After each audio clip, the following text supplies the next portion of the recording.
Hey guys, Freaky Finance here. Last week we didn't look at a specific stock, we just talked about GameStop and mania in the market and what I thought about it. Interesting enough, it actually went down to $60. Just a little bit lucky on my part when I said that's as high as I could get it. But we'll see what next week brings. This week I'm just going to slow it down a bit with a more traditional company, so a utility company, ATCO Utilities. So ATCO is a bit interesting. One of the reasons I'm looking at it is because I own AltaGas, and that one has done well from the lows during the COVID panic, whereas ATCO is kind of lagged. So this one, like, I'm up 18% in it, and my thinking is maybe I should rotate from Alta into ATCO. Goes without saying right now, at this point, I don't own ATCO, sorry, but I do know AltaGas. ATCO is different than a traditional straight utility play in that really it owns a majority interest in Canadian Utilities, so CU, but it also has its structures and logistics business, as well as gets a small amount of income from Neltune ports. So you get kind of a mixed view, though even at 52% of CU is still the primary driver of earnings for ATCO. So therefore ATCO is like it's a utility play primarily, but it also has this extra, I view them kind of like a side businesses that have started to pick up slowly over time. Specifically Structures has picked up. I'm not sure, this is the first video we've done with utilities, I'm not sure the background knowledge, but traditionally they're seen as defensive stocks, right? Because you get a set amount of revenue basically allowed by the regulator in each area. So in Canada, the electricity side, where CU operates, basically northern Alberta, and then Yukon through ATCO Electric Yukon, and then in Northwest Territories through Northland Utilities. And yeah, those are the three primary areas that ATCO Electric side operates. And then on the gas side, it's pretty much distribution and transmission throughout Alberta. So again, this way you have the one regulator, which is the AUC for Alberta. Regulated business models basically, well, it says right here, nat gas, electricity is regulated by the AUC, so the Alberta Utilities Commission. Basically, every regulator views the utilities results annually and tries to ensure a rate of return on common equity, so for investors like me and you, is within upper and lower boundaries of what's allowed. So basically, the utilities are allowed to make what the regulators allow. And that's because there's a monopoly, right? You're not going to have utilities operating with the same bunch of pipelines going to your house for gas, right? So this is like when you look at your utility bill, you might see something like $1 a day charged by the actual distributor. And you can see here, this is how they make their decisions. So they break it down nicely to show us. And basically the AUC says you're allowed 8.5% rate of return on common equity, which is, I think, fairly good for Canada. And then they also they cap how you finance your company as well. So this one they allow 37%. So what that means is that the race base is considered to be financed by 37% by common equity. So the rest would be usually by debt. That just tells you the split that they're allowing for the company. And interesting enough, like if you go in the States, you might see amounts higher. So like I looked through Emera as well, and their rate of return is slightly higher, and their common equity ratio is actually higher as well. So some of the Florida regulators allow more of the growth to be financed by common equity, and therefore you generally get a higher rate of return allowed by the regulator. That's usually, loosely speaking. And every now and then something unforeseen will happen. So here you can see on page 44 of the MDA for 2019 year end, so quite some time ago, you can see we're able to recover 90% of the cost on a recovery basis. So that's not making money. That's literally just we incur these extra costs. Can we get them back from the government? And then push that through our customer base, or our base rate rather, sorry. And that can happen over time. This specific event was for the fires in Fort McMurray, if you remember that. And that's generally what happened. They constantly have to go and present their case and say this is what we want to recover, and then the regulator says what's fair. That's kind of how it works in a system that has a monopoly, right, with the regulator.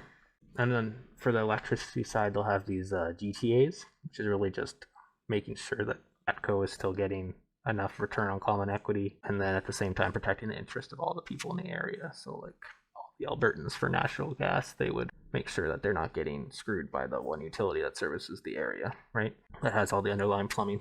And for the for the nat gas side, it's just the GRA. So instead of the GTA, you'll see GRA, but it's the same idea. They'll have everything in these type of hearings that they do each year. Like they'll have like ATCO will present like a whole bunch of information from everything from basically I've seen exhibits that have the weather in it, like the average weather for the past years, and that also somehow filters this way. So they look at everything, and it's actually kind of interesting to see how they come up with the allowed amount that they're allowed to make. So ATCO has this unique thing where it also has a structures business. Like I said, it's not a pure utility play, which might be why it's overlooked. And you can see global space rentals is this blue, and it's been slowly trending up, right? Well, that's nice, 3 years, but it did go flatline here, so it's kind of lumpy. And then you have this kind of almost, it looks like it's oscillating global workforce, so it's less predictable than utilities are, is what I'm trying to say. And what structures and logistics really means is basically it's like workforce housing. And they also have space renting in general, so more open-ended. But basically that's what it looks like. Modular constructions, some of which are permanent. So it looks kind of interesting, right? And pre-COVID, maybe that's why the share price is also still lagging, is because they're looking at it and saying no one wants to go in these areas that are confined. But you never know. Sometimes modular places actually have pretty good ventilation. And again, that could pass over time as we get vaccinated, right? So you could almost look at ATCO as a way to play the recovery. But you still get the steady free cash flow from the utility perspective. And that's kind of why I like it, or why I'm looking at it. And here I just wanted to point out, this is before COVID. You can see it's pretty steady, right? You're going from 355 adjusted earnings to 365. So you're not making tons of money or tons of growth year over year. This is even though there is a structures and logistics component, you can see it's primarily still a utility play. And we'll go through that breakdown in a second. So when I go through the financials, you can see the annual here. And the first thing I'm going to point out is when you go year over year for ATCO, 2019 they sold the CU sold the fossil fuel business in September. So a lot of companies, how they're trying to address going greener in different ways. Some companies simply sold the fossil fuel side, so like that's your coal side. Or others are trying to transition off it into say wind and hydro, solar. Right, some more renewables. So Amira is doing that, solar in Florida. Fortis is doing wind in Arizona, LNG in Fortis, BC. So that's how they're trying to transitioning, and at the same time they're trying to keep it so that the end rates that we see on our bills don't go up, right? So it's kind of tricky to do that and still get a decent return to shareholders. And you're gonna see these like the next, well, not for ATCO's sake, but say I went through Fortis's and Amira's before I went on as well, just to see, because they've already kind of bounced back. Well, not fully, but they've started, whereas ATCO hasn't. And those are primary utilities, right? But yeah, well, I guess what I'm trying to say is that Fortis and Amira are both slowly transitioning more green, and they're also taking on quite a lot of CapEx, which means a lot of debt financing as well as equity financing in order to make that transition happen. So what you're going to see in those companies is more debt over time for the next 3 to 5 years, and you're also going to see some equity dilution. Though Fortis's case, it's more financed by debt, and it also will be financed by cash flow from operations, but it's a lot of capex going through for these utilities that are trying to make this transition to cleaner energy. And in some like jurisdictions, government's more helpful than others, right? You're going to get the green bonds for financing, so cheap access to debt for the higher debt load, but it's very specific, and there's a lot of changes happening right now. But anyway, back to ATCO. So what CU did is that they just sold the business. So instead of so now their way of going greener. So they have 74% nat gas and 25% hydro for the electricity line. So they're pretty much already, well, 25% is technically renewable, and nat gas is the next best thing. And that's kind of, in my mind, nat gas is the ultimate winner in a transition from coal, at least initially, and then ultimately you get to the solar and wind. But that's a lot of solar and wind. And at the same time, you need to make sure that it's reliable, right? You don't want brownouts. You want to make sure you can store this energy and use when you need it, right? So if it's not sunny for 12 days, you're still able to get the power where you need to get it. And honestly, one of the things that I was looking at was trying to figure out which companies can make utility scale batteries, right, that can last, don't degrade over time, and are reliable when you need them most. So anyway, I'm digressing again back into another play where I'm trying to find utility scale batteries. So if you have any ideas on that one, put it in the comments below for sure. But you can see pipelines actually grew 80 million in distribution services year over year. Structures actually grew quite well year over year. But again, you don't want to just extrapolate that because it's very lumpy. $50 million more in retail electricity and nat gas services. So they started selling their own electricity and nat gas in Alberta, competing with the retailers. And importantly, salaries did go down year over year, which is also nice. I think that's linked to the fossil fuel business, but I didn't jump through to double check that. Other COGS also went down, and that is connected to they sold the fossil fuel business. So less revenue up here, less cost down here. That's generally what you'd expect. However, importantly, you can see that GMD actually went up on lower revenue, and not by a small amount, by 140 million, which is nice to see in a utility, right? Depreciation was down. It's not a cash event, but that's really just because they had less assets because they sold some. And overall, you can see there's a bit of noise here. So I said they beat by 170 million in GMD, but the bottom line's up quite a bit, like 330, right? So what happened here is that they had an income tax event here. Normally when you make more money, you pay more in taxes, but in 2019 they didn't. So I view that probably what they sold had a tax shield on it, or some kind of tax value associated with the disposition. So anyway, and then you have to factor out the fact that ATCO only owns 52% of CU. So for accounting, when you have a majority interest, you put basically that company's numbers into yours, and then you factor out your cut after. So it's kind of interesting, but so don't use this 1 billion number, use this 513 number. And I saw during 2019 that the share price went up from 38 to 49. That's where it closed at December 31st, 2019, so before COVID. And it did rally hard on the back half of 2019 when they sold the fuel business. So initially, I think the market liked it, and now it doesn't know what to think. So the company got, in my view, it got 1.2 billion more expensive on slightly better numbers, 170 million more in GMD. So about 10x the GMD increase. Tangible, so the balance sheet, some things, usually utilities are pretty straightforward, and it's kind of nice to see. But tangible assets went down. They sold, like I said, part of the business. And debt went down at the same time.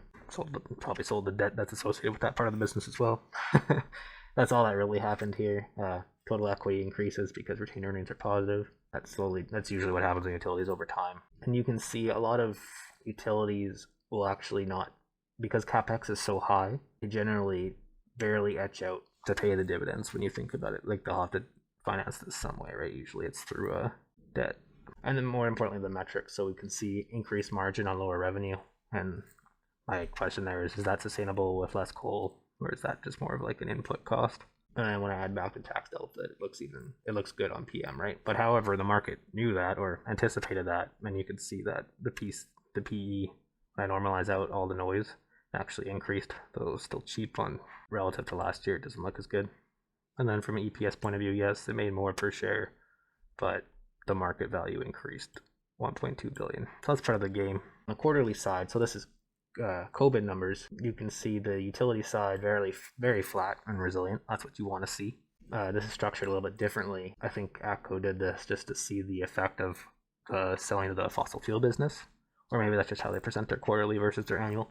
But anyway, you can see that the effect right here from selling the fossil fuel business, that's how much less revenue. It's pretty much from that. They even break out that the EBITDA was 17 million less due to selling the business. I did want to point out here that the revenue is actually down, but the EBITDA stayed the same, down $1 million. But that's interesting when you see that revenue goes down 30 million, 35 million, and your EBITDA only went down 1. So that means whatever they did, they're making good margin on it. So when this come back, right, after COVID, you might see a continued acceleration, which is what I'm thinking. And the salaries were kind of sticky, so they didn't really cut too much due to COVID, at least based on these numbers. And COGS, again, reflects the decline, or the other COGS catch-all reflects the decline in revenue, right? It went from 897 million in Q3 2020 versus the non-COVID 1.1 billion. So quite a decline in revenue, but most importantly, you notice that there's only a 70 million GMD decline year over year. And we know some of that is from the fossil fuel business being sold. Oh yeah, and there was a gain. Like I said, that's when they sold the business, was in Q3 2019, so they booked a gain here. And there's no gain this year, so the noise looks worse than normal. So really you're about 70 million worse, whereas this looks like it's 200 million worse, right? So there's noise in those numbers. But you can see the share price has gone down quite a bit. Fix that formatting for me. It'll drive me nuts otherwise. So you can see it's back down to where it was. So we're back down at 1.4 billion, though there is a decline in earnings from selling the coal business, right? However, other things have come back and this one hasn't, which is why I'm looking at it. And debt started to pick up, but the interest is barely picking up. The interest expense actually went down over here. I think a part of that is just the cheap access to debt that we've been seeing across not just utilities, but telcos and anything that has access to money and a steady balance sheet is getting pretty good rates on debt right now. GM trend continues to increase. That's important. And P 17, but that's on Q3 numbers. So there's a seasonal aspect to utilities that we'll talk about in a second. So Q3 and Q2 are usually weaker seasons for ATCO because of the utility component. And so EPS did decrease, but the market cap sold off more, right? So like I said, it dropped 1.4 billion, or they're still down 24% from the prior year quarter. And they're down more than that in terms of 52-week high. So it has pulled back quite a bit already. So on the seasonality side, let me just go to the top here. You can see this is a nice little sine curve. So you can see Q4, Q1 strong, Q2, Q3 weak. So this is like your winter. So Q4 in Alberta, you can imagine cold. Q1 still cold through January, February, March. Now we go back into the weaker ones. And again, you got to remember that they sold the business, so this was impacted by 17 million. So if we add back 17 million, you're at pretty close to this number before they sold the coal business.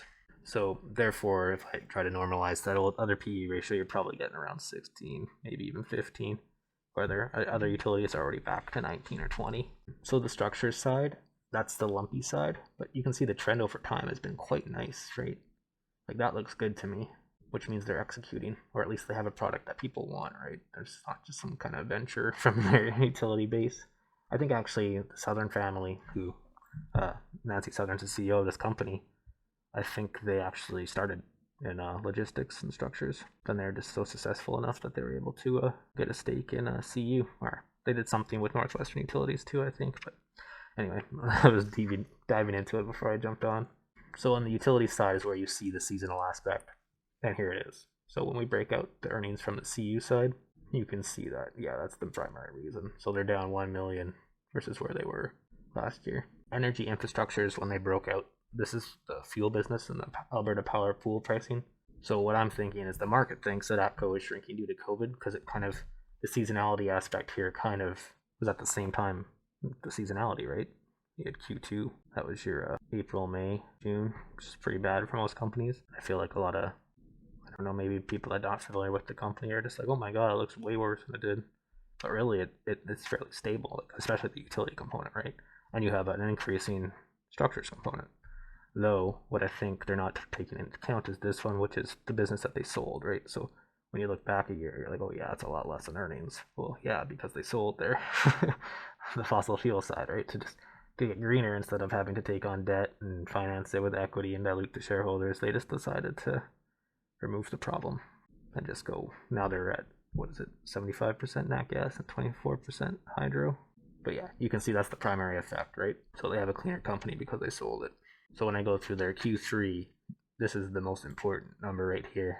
They do a good job presenting this. Like, this looks bad, right? You just see the revenue drop of 200 million basically year over year. But here, you see the effect of the quarter, and we're almost back to where we were pre-COVID. And really, the delta there is 1 million less in structures, because CU actually did well when you factor out the noise of the business they sold. And then Neptune ports, I haven't talked about at all, but it's 3 million, right, in adjusted earnings, so it's very small relative to CU and structures. And I also haven't talked about how they also have some jurisdiction in Australia as well for gas. And there's a lot of little things on the electricity side as well that I haven't talked about, but I'm just trying to get the rush thing, or else this video is going to be too long. So yeah, you can see that this is a nice thing. So basically I see, okay, ongoing earnings are down 1 million year over year. In Q3 year over year. So if you analyze that, you're down 4 million a year, and your market cap's down 1.4 billion. So I'm thinking that's probably an overreaction. So that's why I'm looking at it, right? And I'm trying to think, should I just rotate out of Alta and ride ATCO up like I did with Alta? That's a decision I have to make still. This is just their Q3 numbers. Again, CU is their utility side. And you can see the resilience, right? You're down. This is the year-to-date 9 months before Q4. You see 203 versus 209 in millions. So you're down 6 million on a fairly big number, but it's a utility, so it's fairly resilient. And that's what you want to see. Again, the thesis is you get the free cash flow from the utility, and you get some upside from the eventual reopening through structures. On the fleet statistics side for the structures, this was kind of interesting. So you see manufacturing hours down. However, the number that you're renting out, as well as the rent for global space rentals, are both increasing quite well. 6% in total units, but you're also up 17% in the average rental rate year over year. So those are both excellent. And then even on the 9 months, you can see these trends are continuing, which is very nice, right? 8% year over year. Though the weakness here is the low workforce, and that's the one that's kind of lumpy. Well, they're both lumpy, but global space rentals is going up more in a trend over time, whereas this one seems to be oscillating, almost like it's stuck. And you can see the average rental decline quite a bit, right, for workforce housing. But now the primary driver, you can see how many units they're renting out. This is the one that they're pushing, you can tell, mainly because they're making more money, or they will be soon. I mean, 17% increase in rent year over year is pretty nice, especially during COVID. So structures looks very interesting to me. And again, you can see that the manufacturing cut down. So that's probably why we saw the margin increase for the structures division, even though they technically sold less. Here you can see normalized Q3 2019. So this is versus their Q3 year to date, so 9 months year to date. You can see fairly steady once you take out the noise of the foregone businesses sold. That's just reinforcing the utility play. So yeah, and you can see ATCO kind of, it was going back up into the 40s, right? But then it just came right back down, and that's where there's like a divergence during July or something, because the other ones just kept slowly going up to close the gap, right? Like, don't get me wrong, this is the noise when they sold the coal business, right? September. So let's assume end of September. You're at 49, and then you're going all the way up to 54. High 52-week high. They'll hit that before back in 2014. But you can see that it's just sitting down here, whereas the rest of the utilities have kind of gone up. If you look, like, here's Alta's chart, you can see that it's closed this gap pretty steadily, right? So I rolled that up, and now I'm thinking, do I just sell this because I'm kind of already closed that gap and ride ATCO up, right? It's weird to me that one's outperforming the other this much. And not only that, it's ATCO's lagging a lot of the utilities, right? Some of these have at least closed half the gap, so that's like a 45, right? And that's not like a crazy exciting move going from 37 to 45 for our purposes, but it's kind of nice to get a utility play, kind of like a bond proxy, right? But yeah, you can see ATCO's been trading in this nice little range. People keep coming in at 35, in this case 33. That's like the COVID panic low, 2016. That was also a rough year for Alberta oil. So it seems for some reason to be trading almost like it's because it has Alberta as the primary jurisdiction. It trades like some Alberta energy companies that haven't bounced yet. So it's kind of funny to see that it's still sitting down here. Maybe that's one of the reasons why. Because the underlying, well, you can see right here, this little slide deck, you can see, okay, really, if we take out the noise because you sold the fossil fuel, you can see that you're down 1 million in the quarter, but your market cap is literally down 30% from the highs and 25% from December 31st, 2019 year end. So it's I think there's an opportunity here to close that gap, but who knows, maybe there's a reason why. Maybe there's something I'm not thinking about. So yeah, I'd like to know your thoughts on it. I know it's a little bit different than normal companies we're looking at. Earnings season is right now, so there's a lot to go through. I will do another one on Suncor. I listened to that conference call. I'm going to do Enbridge. I've been meaning to do that for a while now. Though it would be nice to have a full 2020 year-end comparison, right? Then I won't have to do a quarterly as well. I can just see, well, I will do a quarterly as well, but it would be nice to see just the 9 months of COVID effect on some of these oil companies and the oil prices, and then Enbridge as well, and seeing how resilient that business has been, even though it's a lot cheaper. And it has that sick dividend yield. I mean, ATCO has a decent yield as well, right? But Enbridge has a high dividend yield. But yeah, anyway, love to know your thoughts, and I'll talk to you later. Have a great weekend.